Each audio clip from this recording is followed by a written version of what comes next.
clean all-wheel cleaner. Your host for Motorweek, John Davis. Well, hello and welcome again to Motorweek. We're glad to have you with us. How do auto companies make money on a car? Well, the obvious way is by selling a lot of them.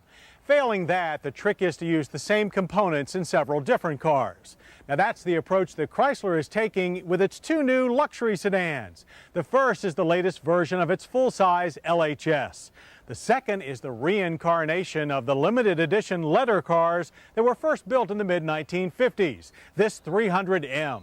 But can an engineering approach that may work just fine for family cars also produce flagship luxury cars?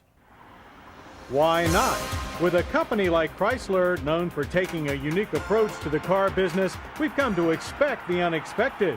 And by introducing the affordable 1999 Chrysler LHS and 300M sedans together, the Pentastar folks are looking to bolster their reputation as a car maker, as current figures show a lopsided majority of their sales coming from trucks and minivans.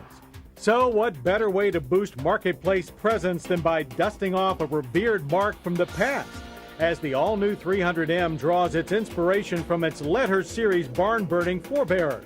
But it's an influence that's more spiritual than physical. The early 300s made their mark on the era by combining eye-catching exterior styling, top-drawer amenities on the inside, and powerful Hemi V8s under the hood.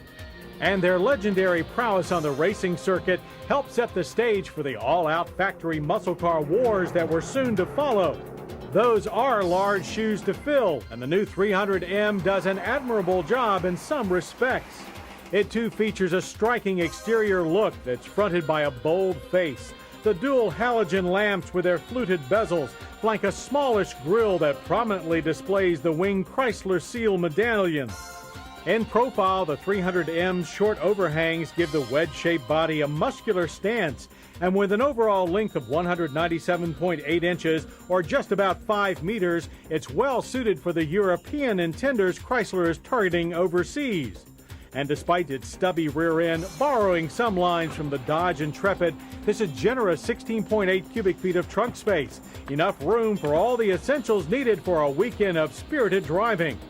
The same can be said for the comfortable modified LH car interior as well, and with only 4 options available, the list of standard features is a long one and includes sumptuous leather-trimmed heated front buckets with 6-way power and 4-way head restraints.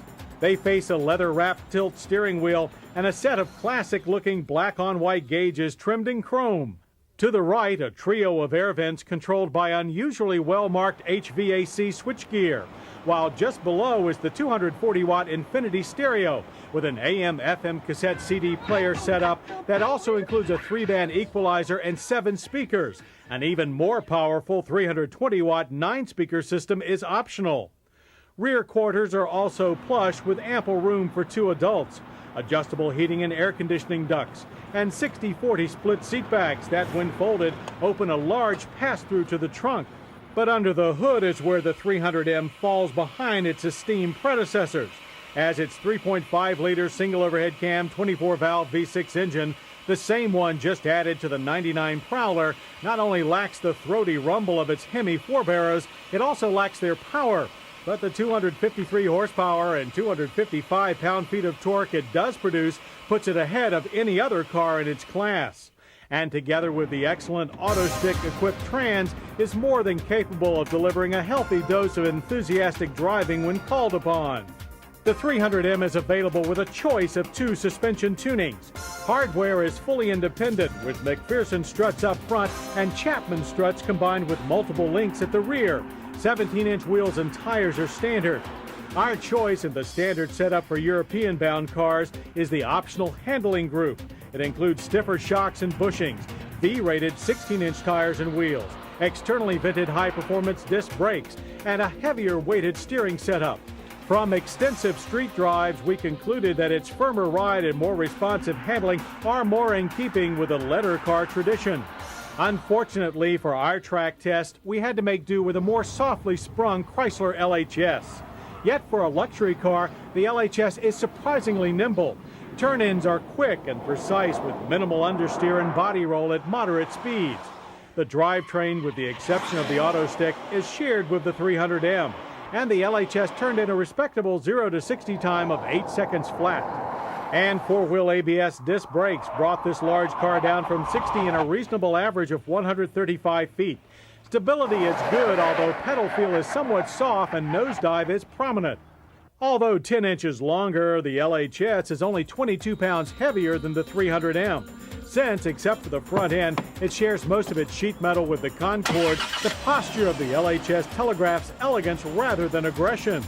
Interior accommodations are similar to the 300M, but the additional body length gives the LHS 3.1 inches of added legroom in the rear and 18.7 cubic feet of cargo space. And while road noise is still too noticeable, the new LHS offers a much quieter ride than its predecessor. Pricing on these fraternal twins is nearly identical, with the 300M based at $28,895. Base price on the LHS is a mere $100 more at $28,995. Our LHS tester rang up to $29,615. With the 1999 300M and LHS sedans, Chrysler has doubled its odds in the full-size luxury segment, and with their most affordable pricing, lowered the ante to enter. Now that's a game that can be understood and applauded the world over. Coming up, alternative cars with a charge.